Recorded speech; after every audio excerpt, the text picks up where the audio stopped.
দলে বসে এই অবমূল্যায়ন আমরা মেনে নিতে পারি না। এই জন্য তার প্রতিবাদে আমরা ওয়াকআউট। আমি অনুরোধ করছি একটু ধৈর্য ধরে অপেক্ষা করেন, নোটিশের বিষয়বস্তু শুনেন, তারপরে আপনারা feel free to walk out. আপনার অ্যাবসেন্সে এই হাউসে এই নোটিশটা পড়া হয়েছে। আমাকে সুযোগ দেওয়ার জন্য। গতকাল যখন দিবসের সর্বশেষ কর্মসূচি আলোচনা হয়, আলোচনার শেষ বক্তা ছিলেন মাননীয় আইনমন্ত্রী। তিনি তার বক্তব্যে আমাকে একটু হয়তো খেয়াল করেন নাই ভালো করে, আমার কথাটা আমার তাই মনে হয়েছে। ইন্টেনশনালি উনি বলেছেন এটা আমি মনে করি না। আমি যা বলেছি তিনি এর বাইরে গিয়ে একটু আমার সম্পর্কে বলে ফেলেছেন।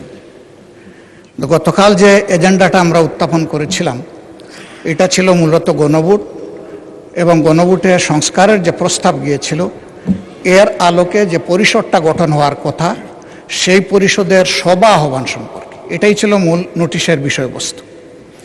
এক পর্যায়ে মাননীয় স্বরাষ্ট্রমন্ত্রী একটা প্রস্তাব এনেছেন।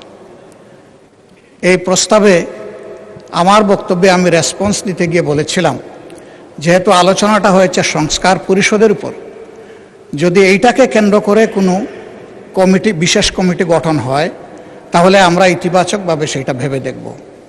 এবং একই সাথে বলেছিলাম যে সেখানে সরকারি দল এবং বিরোধী দল থেকে সমান সংখ্যক সদস্য নিলে এটা অর্থবহ একটা কমিটি হিসাবে রূপ নেবে বলে আমরা বিশ্বাস করি। যেহেতু আমরা এখানে এসেছি সংকট নিরসনের জন্য, সংকট তৈরির জন্য নয়। এর উত্তরে তিনি তার কথা বলেছেন। আমার বক্তব্য যেহেতু আগে হয়ে গেছে, বিষয়টা আমি ক্লারিফাই করলাম। কিন্তু যেহেতু এটা জন আকাঙ্ক্ষার বিষয়, গণভোটের বিষয়, প্রায় 70% মানুষের রায়ের বিষয়, আমরা প্রত্যাশা করেছিলাম যে আপনার মাধ্যমে প্রতিকার পাব এবং সিদ্ধান্তের জন্য আমি আপনাকে আহ্বান জানিয়েছিলাম। কিন্তু কোনো সিদ্ধান্ত হলো কিনা আমি বুঝতে পারি নাই। এই বিষয়টা আপনার কাছ থেকে আমি স্পষ্ট জানতে চাই। ধন্যবাদ মাননীয় স্পিকার। মাননীয় বিরোধী দলের নেতা, কালকের প্রস্তাবটি ছিল একটি মুলতবি প্রস্তাব। এটি আমার অনুপস্থিতিতে গৃহীত হয়েছিল। বাংলাদেশের 53 বছরের সংসদীয় ইতিহাসে মাত্র 3টি মুলতবি প্রস্তাব গৃহীত হয়েছে। একটি জনাব আনোয়ার হোসেন মঞ্জুর, অপরটি ছিল গ্রেনেড হামলা সম্পর্কিত, আর একটি ছিল নুর ইসলাম মনির কোস্টগার্ড সম্পর্কিত। বছর পর বছর চলে যায়, কোনো মুলতবি প্রস্তাব গৃহীত হয় না সংসদে। তারপরেও প্রাণবন্ত আলোচনার জন্যে ডেপুটি স্পিকারের সভাপতিত্বে মুলতবি প্রস্তাবটি গ্রহণ করা হয়েছিল।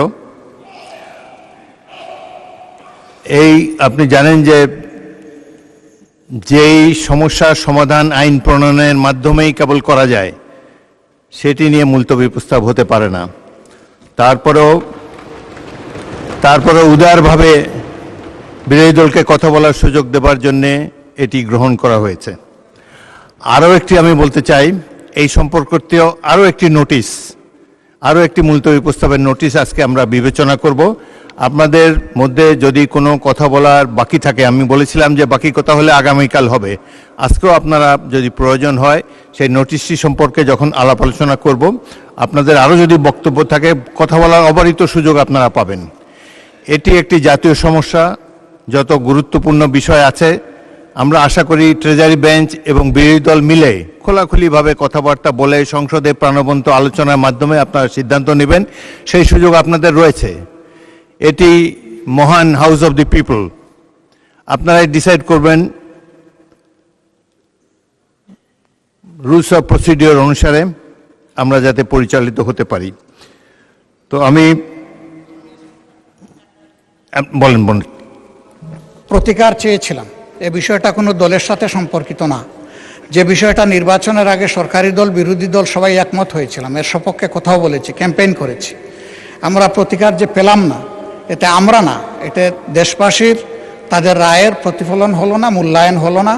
আমরা বিরোধী দলে বসে এই অবমূল্যায়ন আমরা মেনে নিতে পারি না। এই জন্য তার প্রতিবাদে আমরা ওয়াকআউট করছি। মাননীয় বিরোধী দল নেতা, আপনি আমার বক্তব্য তো সম্পূর্ণ করতে দিলেন না। আমি আপনার পুরো বক্তব্য শুনেছি। আপনার ওয়াকআউট করা আপনাদের অধিকার, কিন্তু আমি বলতে চাই যে আজকে একটু পরে আরেকটি মুলতবি প্রস্তাব বিবেচিত হবে। সেখানে আমার মনে হয় যে আপনি আপনাদের প্রশ্নের উত্তর পেয়ে যাবেন এবং সেখানে মন খুলে আপনারা আরও কথা বলতে পারবেন। সুতরাং আমার অনুরোধ হলো আপনারা ওটা শোনেন, তারপরে যদি ওয়াকআউট করতে পারেন প্লিজ ফিল ফ্রি। তবে প্রস্তাবটির ভাগ্য কি নির্ধারণ হয় সেটি আপনি দেখার জন্য একটু অপেক্ষা করে দেখতে পারেন। বিরোধী দলের নেতাকে মাইক দেন। হ্যাঁ, ওই নোটিশটাও আমাদের নজরে আগে কিছুটা এসেছে এবং আমরা মনে করি যে মূল নোটিশকে চাপা দেওয়ার জন্য ওই নোটিশটা সামনে আনা হয়েছে। এই জন্য দুইটার প্রতিবাদেই আমরা এই সংসদ থেকে আপাতত মাননীয় বিরোধী দলের নেতা, ধন্যবাদ মাননীয় নোটিশই তো উত্থাপন হয়নি, আপনি কি করে বুঝলেন কোনটা চাপা দেওয়ার জন্য এটা করা হচ্ছে? আমি অনুরোধ করছি একটু ধৈর্য ধরে অপেক্ষা করেন, নোটিশের বিষয়বস্তু শুনেন, তারপরে আপনারা feel free to walk out. আপনার অ্যাবসেন্সে এই হাউসে এই নোটিশটা পড়া হয়েছে, সংশ্লিষ্ট সদস্য এটা পড়েছেন, আমরা শুনেছি। এই জন্য আমরা বুঝে শুনেই বলছি যে এই দুই কারণেই আমরা এখন ওয়াকআউট করছি। আপনাকে ধন্যবাদ। নিশ্চয়ই সংসদীয় রীতি অনুযায়ী আপনারা ওয়াকআউট করতে পারেন, ফিল ফ্রি। ধন্যবাদ। ইয়েস, মাননীয় স্বরাষ্ট্রমন্ত্রী। মাননীয় স্পিকার, আপনাকে ধন্যবাদ। মাননীয় বিরোধী দলীয় নেতা ওয়াকআউট করতে চেয়েছেন, পার্লামেন্টারি কালচারে সেটা আছে, রাইট আছে, তারা ওয়াকআউট করতে পারেন। কিন্তু যে কথাগুলো রেকর্ডেড হয়ে গেল তার বিপরীতে আমাদের বক্তব্যটা 1-2 মিনিট রেকর্ডে থাকা ভালো। যে মুলতবি প্রস্তাবটা আপনার অনুপস্থিতিতে মাননীয় ডেপুটি স্পিকার প্রিজাইড করেছেন, উনি গ্রহণ করেছিলেন, তখনই আমি আপত্তি উত্থাপন করেছিলাম যেটা 68 বিধিতে হতে পারে, কিন্তু